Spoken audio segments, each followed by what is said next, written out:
तो चलिए आज बात करते हैं एक जाने माने त्योहार की, लेकिन उसके सबसे डरावने, सबसे भयावह रूप की। कहानी है करवा चौथ की, पर इसमें प्यार और समर्पण नहीं, बल्कि नफरत, श्राप और बदले की आग है। सोचिए, एक ऐसी औरत जिसके लिए करवा चौथ कभी खुशियों का त्योहार रहा ही नहीं। बस ये एक लाइन है ना, ये पूरी कहानी का सार है। कैसे प्यार और लंबी उम्र का प्रतीक माना जाने वाला करवा चौथ का पवित्र व्रत नफरत और मौत के एक भयानक दास्तां में बदल गया। तो कहानी की शुरुआत होती है एक शादी से। एक ऐसी शादी जो रीता के लिए किसी नर्क से कम नहीं थी। यहाँ करवा चौथ का इंतजार पति की लंबी उम्र की दुआ के लिए नहीं, बल्कि इस उम्मीद में होता था कि शायद ये बुरा सपना कभी तो खत्म होगा। तो मिलिए रीता से। राजस्थान के एक छोटे से गांव में रहती है। शादी को अभी सिर्फ 2 साल ही हुए हैं। उसका पति विजय बाहर तो एक ठेकेदार है, लेकिन घर के अंदर वो एक जल्लाद है। रीता का हर दिन गालियों, मारपीट और एक अंतहीन डर में गुजरता था। और ये सब और भी बदतर हो जाता था जब विजय नशे में धुत होकर घर लौटता था। और फिर एक रात, बस एक छोटी सी बात पर खाने में नमक थोड़ा ज्यादा हो गया था। बस इतनी सी बात विजय के अंदर के जानवर को जगाने के लिए काफी थी।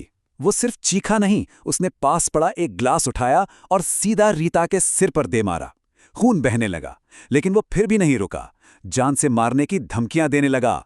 और बस यही वो पल था। रीता समझ गई कि अगर आज वो नहीं भागी तो शायद कल का सूरज नहीं देख पाएगी। और यहीं परंपरा और हकीकत का वो भयानक फर्क साफ नजर आता है ना। देखिए, एक तरफ है करवा चौथ का व्रत जो पति की लंबी उम्र के लिए रखा जाता है, और दूसरी तरफ है रीता की हकीकत, जहां वही व्रत उसके पति के अंत की, उसकी मौत की कामना बन चुका था। उसके दर्द ने, उसकी पीड़ा ने इस पवित्र रस्म के मायने ही बदल कर रख दिए थे। तो उस रात घर से भागकर रीता को एक ऐसा रास्ता मिला जिसकी उसने कभी कभी कल्पना भी नहीं की होगी। ये कहानी का वो मोड़ है जहां हताशा और निराशा उसे एक बहुत ही खतरनाक सौदे की तरफ धकेल देती है। घने सुनसान जंगल में वो भाग रही थी, रो रही थी, और तभी उसकी मुलाकात होती है तारामती से। एक बूढ़ी रहस्यमयी औरत। तारामती कोई मामूली औरत नहीं थी। वो एक तांत्रिक थी जो काली शक्तियों और दुनिया के समझ से परे के राज जानती थी। और तारामती उसके सामने एक ऐसा प्रस्ताव रखती है जिसे सुनकर रोंगटे खड़े हो जाएं। वो कहती है कि यह व्रत पतियों की उम्र लंबी करने के लिए होता है, लेकिन अगर इरादा उल्टा हो तो तुम उसकी मौत भी बुला सकती हो। सोचिए, एक पवित्र व्रत को एक जानलेवा श्राप में बदलने का प्रस्ताव। रीता को अपनी तकलीफों का अंत तो दिखा, लेकिन उसे यह अंदाजा नहीं था कि इसकी कीमत क्या होने वाली है। तो बस अब कहानी उस हिस्से में आ पहुंचती है जहां बदले की तैयारी शुरू होती है। ये दिन अब प्रार्थना का नहीं, बल्कि एक काले जादू के खौफनाक अनुष्ठान का दिन है। तारामती रीता को अनुष्ठान का तरीका समझाती है, और ये सुनिए, कोई आम पूजा पाठ नहीं था। सामान ही इतना डरावना था। खून, हड्डियां और शमशान की राख। उन्हें जमीन पर एक काल चक्र यानी एक घेरा बनाना था। फिर उस घेरे के अंदर बैठकर कुछ गुप्त मंत्रों का जाप करना था, और सबसे जरूरी, करवा चौथ की उस छलनी को खून से शक्तिशाली बनाना था। वो अनुष्ठान कर ही रहे थे कि अचानक विजय घर वापस आ गया। अरे, वो अपना फोन भूल गया था। एक पल के लिए तो लगा कि बस खेल खत्म।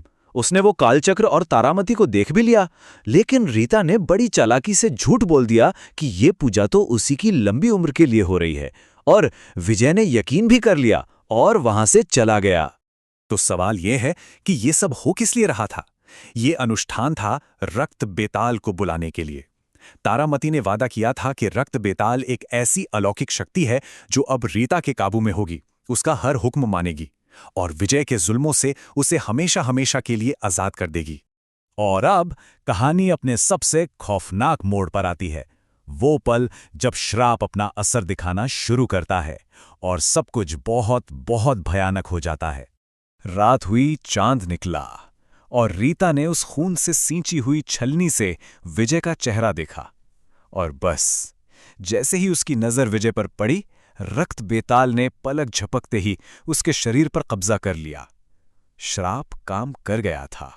कब्जे का असर फौरन और बहुत ही भयानक था। विजय की आंखें पूरी तरह से काली पड़ गईं, उसके मुंह से काला धुआं निकलने लगा, उसके पैर अजीब तरह से पीछे की तरफ मुड़ गए और वो इंसानों की तरह नहीं चल रहा था, बल्कि किसी जानवर की तरह दीवारों पर रेंग रहा था। उसके जिस्म पर अपने आप जख्म बन रहे थे और उनसे खून रिस रहा था। उसे फौरन अस्पताल ले जाया गया, लेकिन वहां तो हालत और भी बिगड़ गई। जब उसके पिता ने उसे रोटी देने की कोशिश की तो वो उन पर चीखा, रोटी नहीं, शमशान घाट से कच्चा मांस लाओ। साफ था, उसके अंदर का इंसान अब मर चुका था। डॉक्टर तो बिल्कुल हैरान परेशान थे। उन्हें समझ ही नहीं आ रहा था कि ये क्या हो रहा है। वो इसे कोई बीमारी नहीं बल्कि किसी अज्ञात शक्ति का असर बता रहे थे। और फिर एक रात विजय दीवारों पर रेंगता हुआ अस्पताल से भाग निकला और अंधेरे में कहीं गायब हो गया। कहानी अब अपने अंत के करीब है। रीता को लग रहा था कि चलो अब उसे आज़ादी मिल गई, लेकिन पिक्चर अभी बाकी थी। कहानी में एक आखिरी और सबसे डरावना मोड़ आना अभी बाकी था। भागकर विजय सीधा उसी बावड़ी के पास पहुंचा जहां रीता पहली बार तारामती से मिली थी। कुछ दूर खड़ी रीता उसे देख रही थी और मुस्कुरा रही थी। फिर उसकी आंखों के ठीक सामने विजय ने कुएं में छलांग लगा दी और मर गया। उसका जालिम पति हमेशा के लिए खत्म हो गया था। रीता को लगा कि वो जीत गई, लेकिन जैसे ही विजय ने दम तोड़ा, रक्त बेताल उसके शरीर से बाहर निकला और सीधा रीता के सामने आ खड़ा हुआ। और फिर उसने वो शब्द कहे जो रीता की आज़ादी नहीं बल्कि उसकी नई गुलामी की शुरुआत थे। बेताल ने कहा, अब तक मैं तुम्हारा कहा मानता था, लेकिन अब तुम मेरा कहा मानोगी। एक राक्षस से छुटकारा पाने के लिए रीता ने एक शैतान को बुला लिया था और अब वही शैतान उसका नया मालिक था। और यहीं ये कहानी हमें एक बहुत बड़े सवाल के साथ छोड़ जाती है कि जब एक राक्षस से लड़ने के लिए एक शैतान को बुलाया जाए तो असल में जीतता कौन है? ये सवाल हमें सोचने पे मजबूर करता है। बदले की कीमत क्या होती है और अंधेरी ताकतों से किया गया सौदा कितना खतरनाक हो सकता है? क्योंकि सच तो ये है कि इस खेल में असल में कोई नहीं जीतता।